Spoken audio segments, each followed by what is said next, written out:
scared me. He scared me at that point because I had never seen that side of him. I worshiped this man, and it wasn't the person I knew that I fell in love with. So basically, I feel like we both were lying to each other. You know,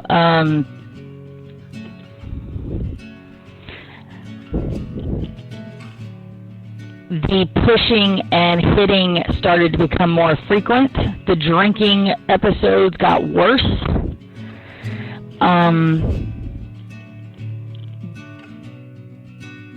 In April of 2007, a quiet Navy town was rocked by a brutal murder. Corry Voss, a dedicated Navy officer, was found dead in his truck. He had been shot 5 times at close range. Corry was a man respected by his peers, a husband, and a father of 2. By 2009, Corry's wife, Catarina Voss, would be convicted for her involvement in his murder. She received life without the possibility of parole. Although many documentaries have been made about her case, Kat has never spoken publicly about the death of her husband until now.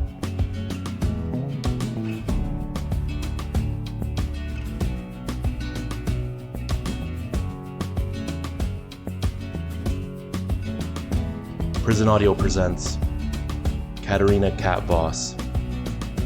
This is her story.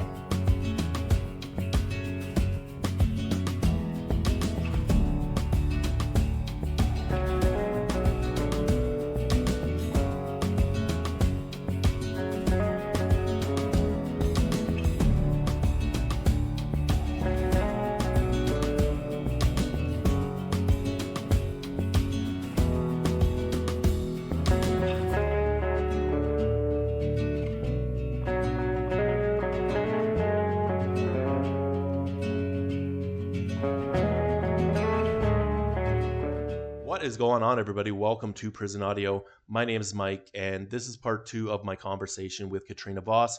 If you have not already heard part 1 of this, definitely go and listen to that before we get started on this episode.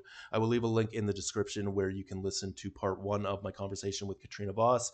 But for those of you who are not familiar, Kat Voss is currently incarcerated. She is in FCI Aliceville in Aliceville, Alabama.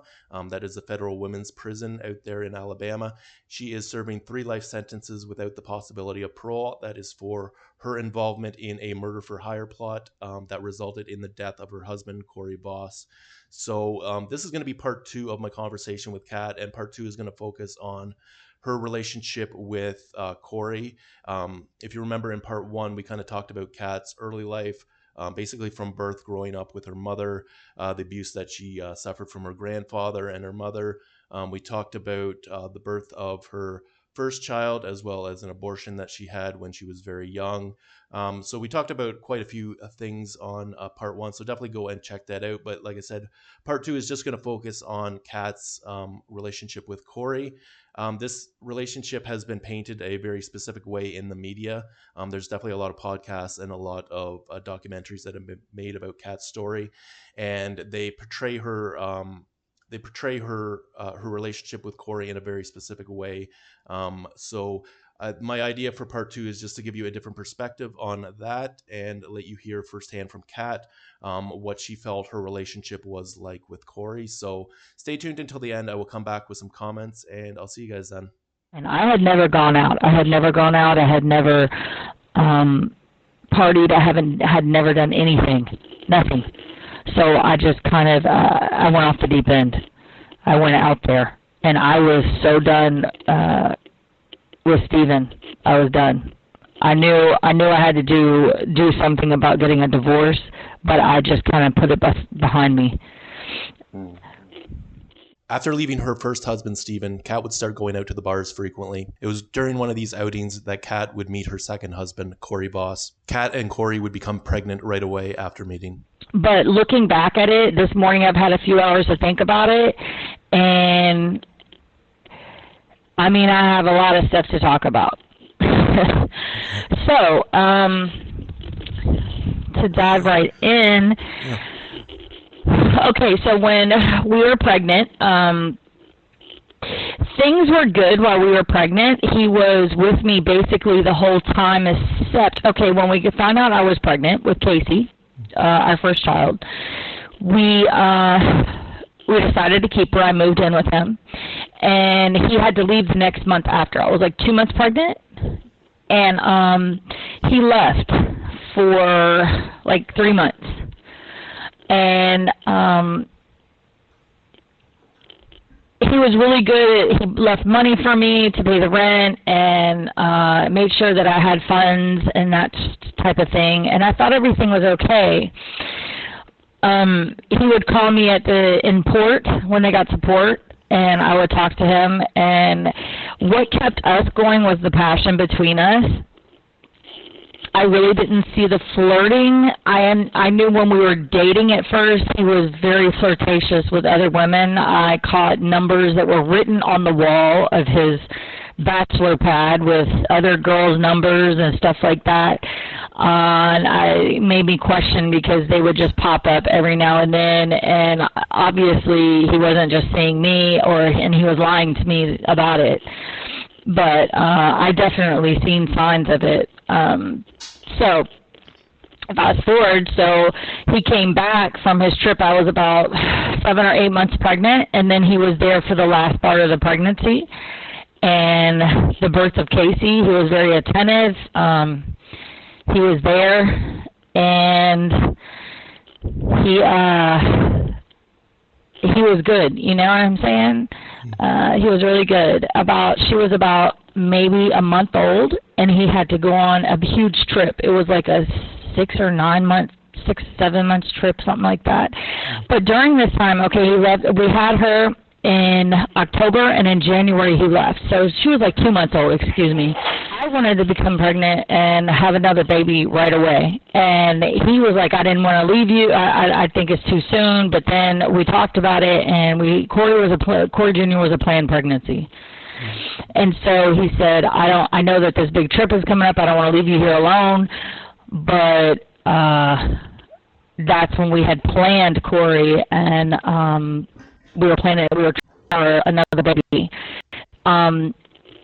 In January, I'm trying to think, we got married, and we took Casey with us, you know, during Justice of the Peace.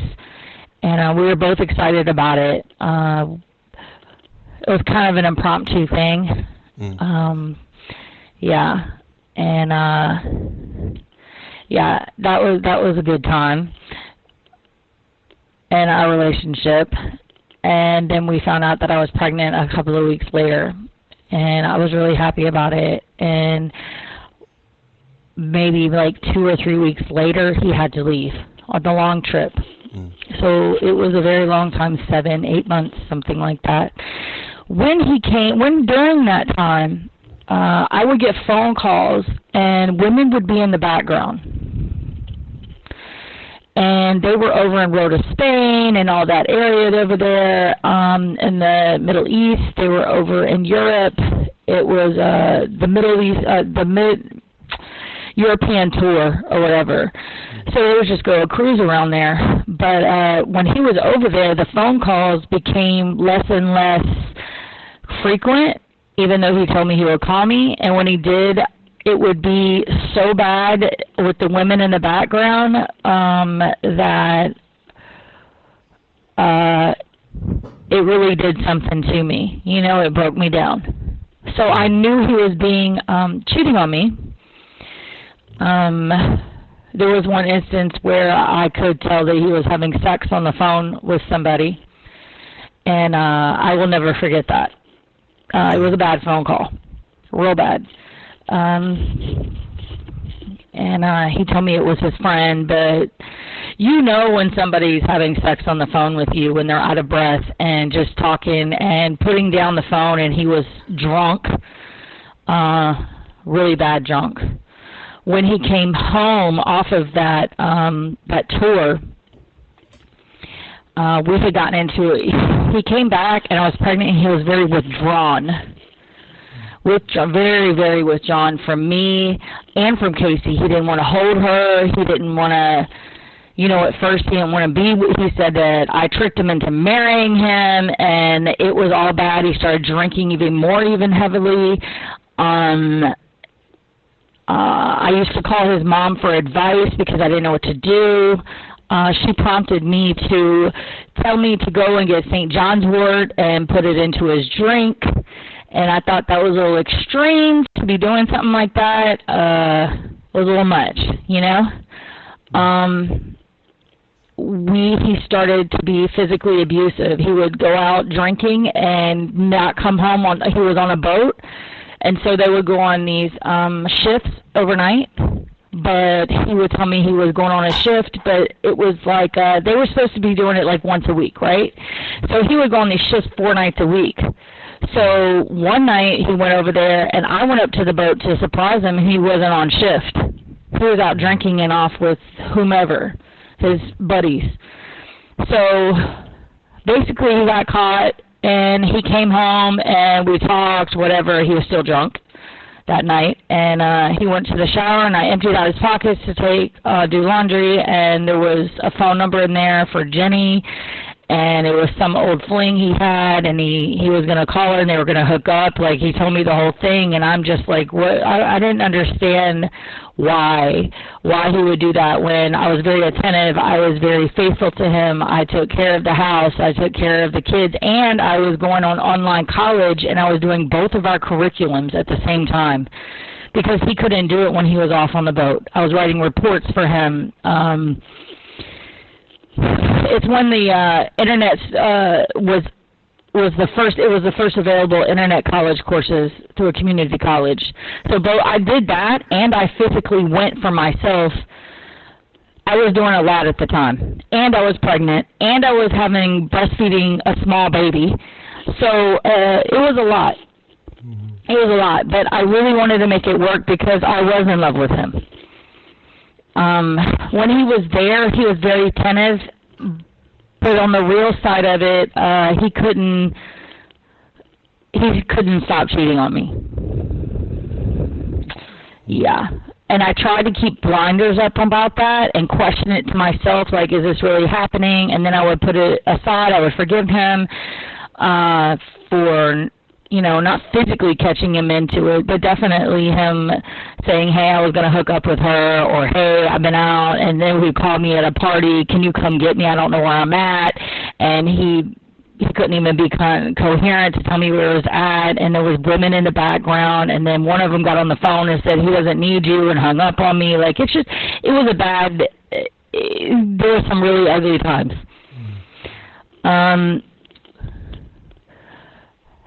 During that time, when he did come back, he started pushing me, and that's when it started to get physical. And he came home drunk one night, so drunk that he started screaming at me, and I tried to shut the door on him, and he scared me by breaking the door to our bedroom and grabbing me and hitting me, and I was pregnant at the time.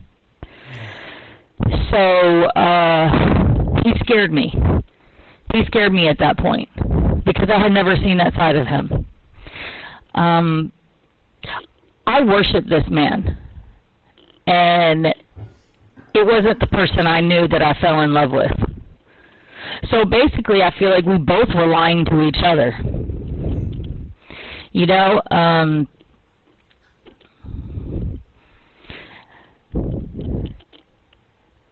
The pushing and hitting started to become more frequent. The drinking episodes got worse. We would have get-togethers with all of his friends, which were in the Navy, and he would play the great husband, whatever.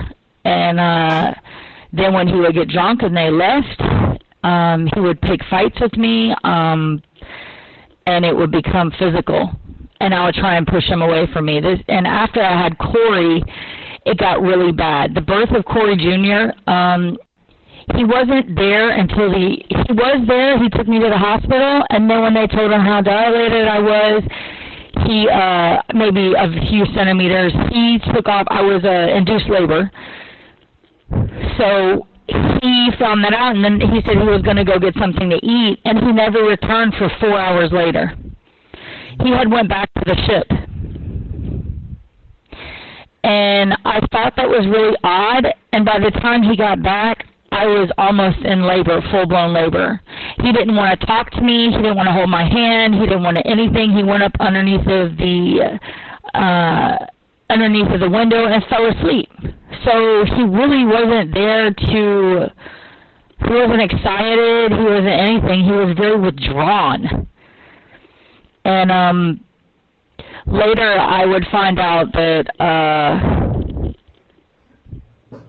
that he had been talking with somebody on the boat, and a woman. And so I didn't know what really transpired between him and her during this time, but he did tell me that he had a special friend that he just really confided in.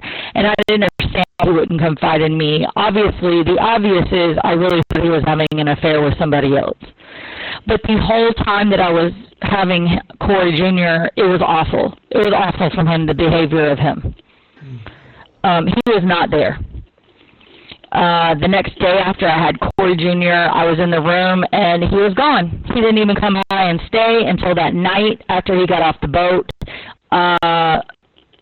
It's like he didn't give a damn. And the thing is, he had medical leave during that. Not medical leave, but he took vacation time for that. So I thought it was odd that he was going back to work. So it really disappointed me and put a really bad taste in my mouth to what really was going on. I really started opening my eyes at that point. But I still stayed with him because I thought there was hope, because I still loved him, you know? But I saw the behavior became worse, where he was very withdrawn from me and helping me out with the kids. He would help with Casey, but not so much with Corry. It was weird. It was really weird. And I was very faithful to him, so faithful that I was trying to be the perfect like super mom, going to college and doing his assignments for college and putting him in for classes that he didn't even ask to be put in for, because I was trying to get him a bachelor degree to help him, you know, proceed in life, and us to both to be able to proceed in life. And if I had to do his homework, then I didn't give a damn. I was just trying to get something for him, you know. And him going full-time or even part-time to college was, at that time, was not available because he was gone so much. No, he never accused me of that because I was always with the kids 24/7. If I wasn't there, I was at school. My mother had both of them, and then I would run over and grab them. Like, it was a whole thing. Corry would be in the back seat, in the car seat, and little Corry, and then Casey would be in the front, and this was a whole thing. And then in another car seat, because they were a year apart to the day, and I would be putting a bottle in her mouth, and he would be asleep in the back. I would run him over to my mom, then run over to college, and run back and get him, and run. It was just, it was very hectic, but I didn't hate my life. I was very happy with the kids, but I was worn out. And he was not there. When he was there, he was attentive to Casey, but not really Corry. And the drinking and him being gone even got worse. So the phone calls with the women, it's like he didn't give a damn. I actually received pictures of women sitting on his lap. And at that point, he had no respect for me. And there was women all surrounding him and his friends, but when the woman was sitting on his lap, I lost it at that point. Like, how disrespectful. I didn't ever show him disrespect, and I felt like, wow, what kind of relationship do we have? Is this based on lies, or did he really love me? And I started questioning a lot of things then. So we were in an apartment together when we moved to our first house. I remember one time I had accused him of, he went out drinking, and when he came home, he was very, very ugly to me.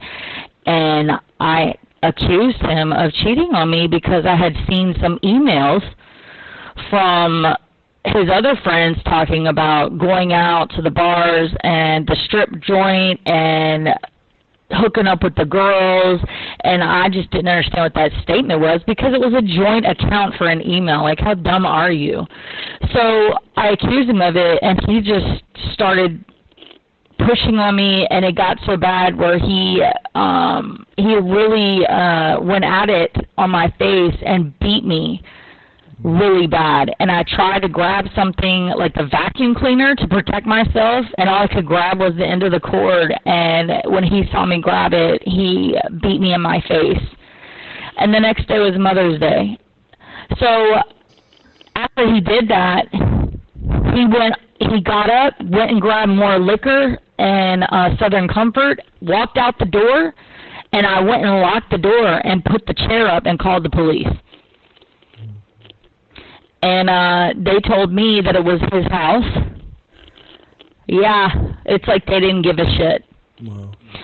So he went back in, and we still went at it. It was a really bad night. And I'll never forget it because the next day I woke up, my whole side of my face was black and blue.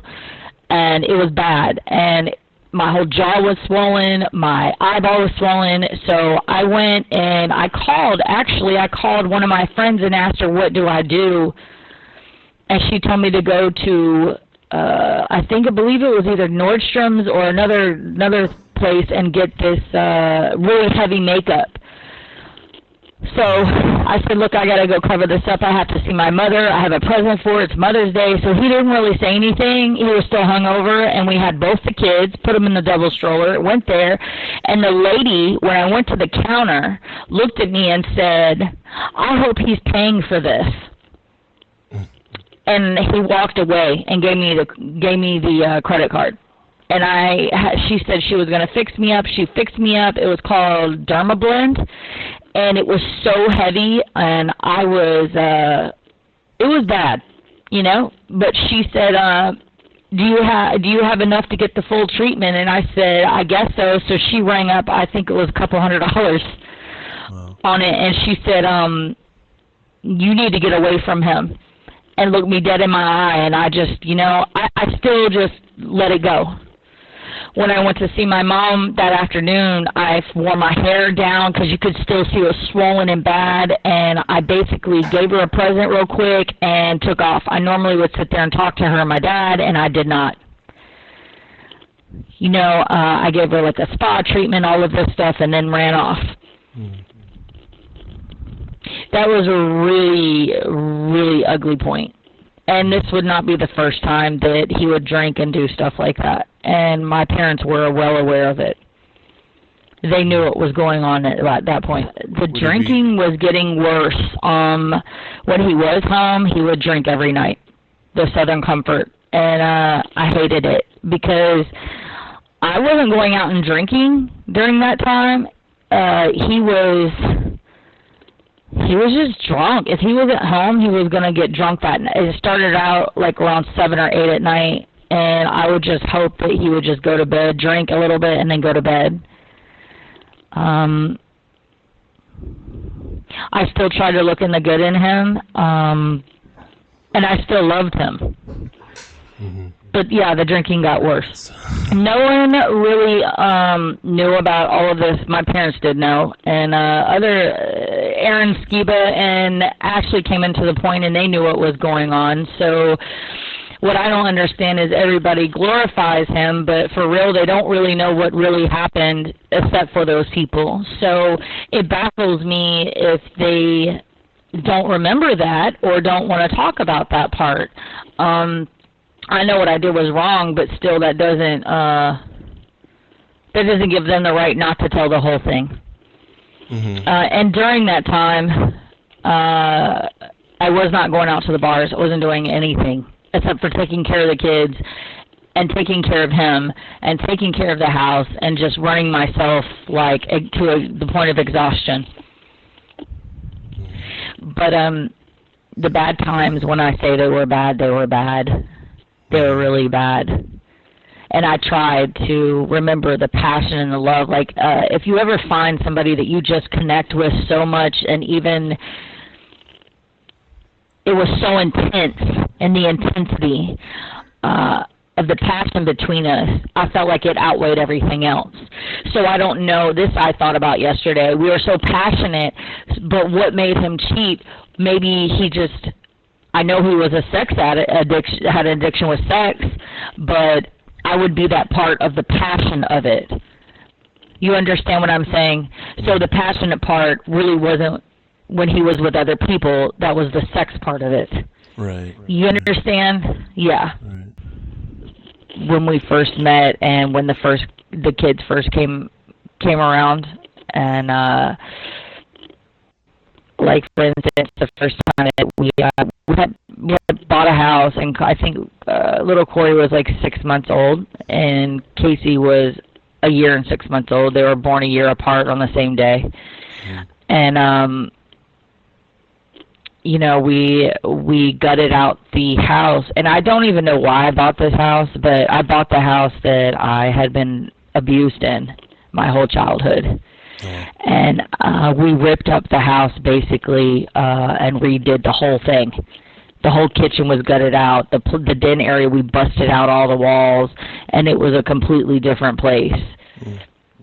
And most people wouldn't even have touched the house or bought it because of the memories in it, but it's like I felt satisfied after I busted all the walls out, and you know?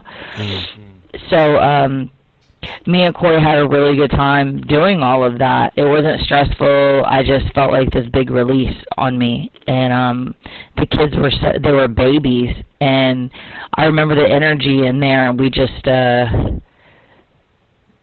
was fun, you know?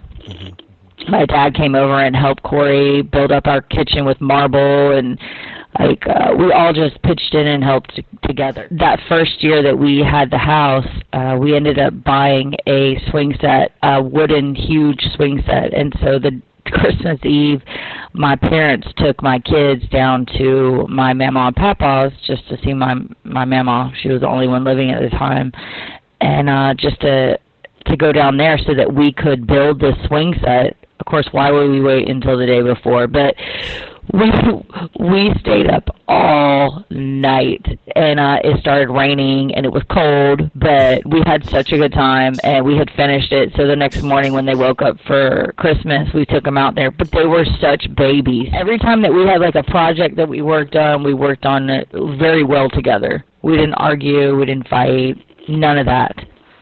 We worked very well. Yeah, I do remember that. I was happy to be at home, and we had two little babies. There wasn't really an option at that point, you know? And I didn't leave him with them because I wanted to be around him, you know? So during this time, no, I didn't really go out. When the kids when they were like 3 and 2, I started going out. I don't know, I did remember something from last time. We had gotten into an argument, and we were working on the closet, and I didn't want it in our bedroom, and he kind of just did it anyway, and it was like, it took up a quarter of the bedroom, and I was a little aggravated, and we got into an argument about it, and he just started flipping out, and my daughter walked in, and he threw a hammer at me, and it missed me and hit her in the head. So there was that incident, and that was the only time that they had gotten in the middle of anything that we were arguing about or physically. But that's what kind of party that was at that time. And me and him didn't talk for a few days after that, and he felt really bad, and I felt like he was he was very remorseful. I don't really know why. I was just kind of going through the motions. Like, I wanted to leave, but I loved him, so I didn't want to do that, you know? I didn't want to disrupt my life. I didn't want to disrupt my kid's life, and I thought that he would never do that again. Like, especially throw a hammer, and he never did throw a hammer, but he, it just got a little bit more physical with his hands. So. Okay. So we moved into our second home, and everything was great. Me and him, he was going to school.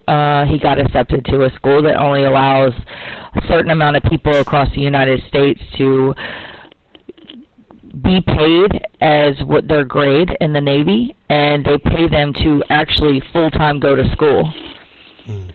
So that's all he did. He did not go on the ship. He didn't report to anybody. He just went to school, and he had to get his bachelor's degree within 2.5 years, which he did.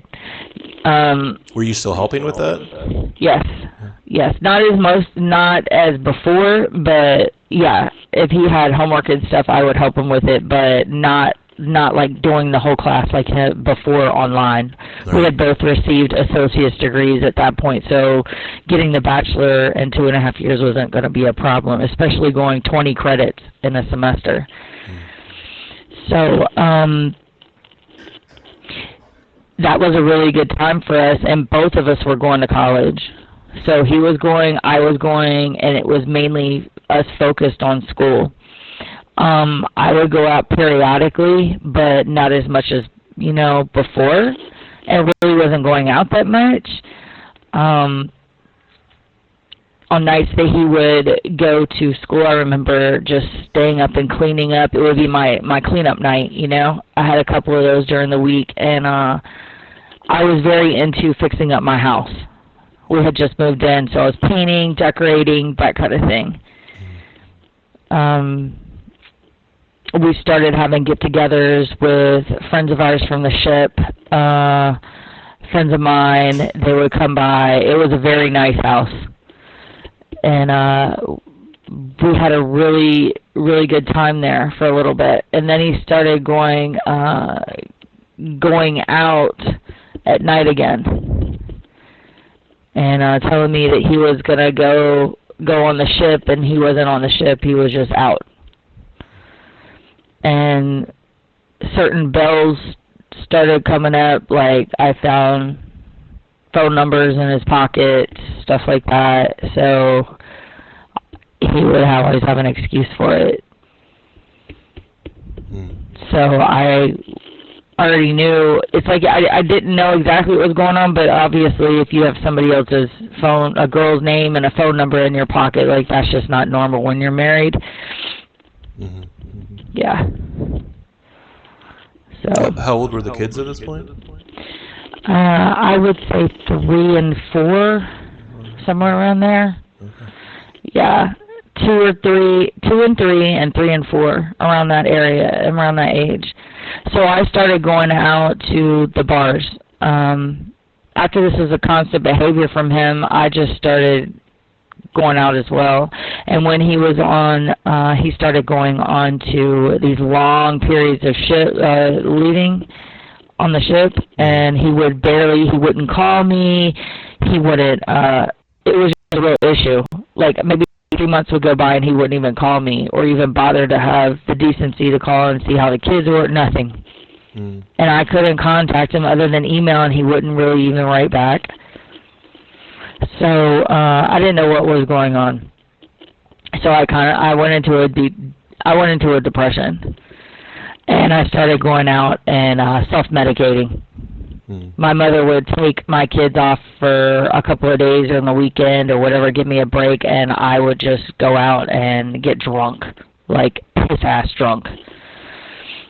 And I had never cheated on him at all. I had never stepped out on him. And then one night I had met this guy at the bar, and he told me how beautiful I was, and he was a photographer, and he would love to take some pictures of me, and it really boosted my self-esteem at the time because I was very self-conscious and depressed and thought, well, I must be completely ugly for my husband to be stepping out on me like this. So I didn't have any self-esteem. And he gave me this business card that was very professional, and I went back to my friend's house that night, and we stayed at her house, and when I got up, I still had the business card, and she told me, Kelly Baker, and she told me, I wouldn't, why are you even calling him? Throw that away. He's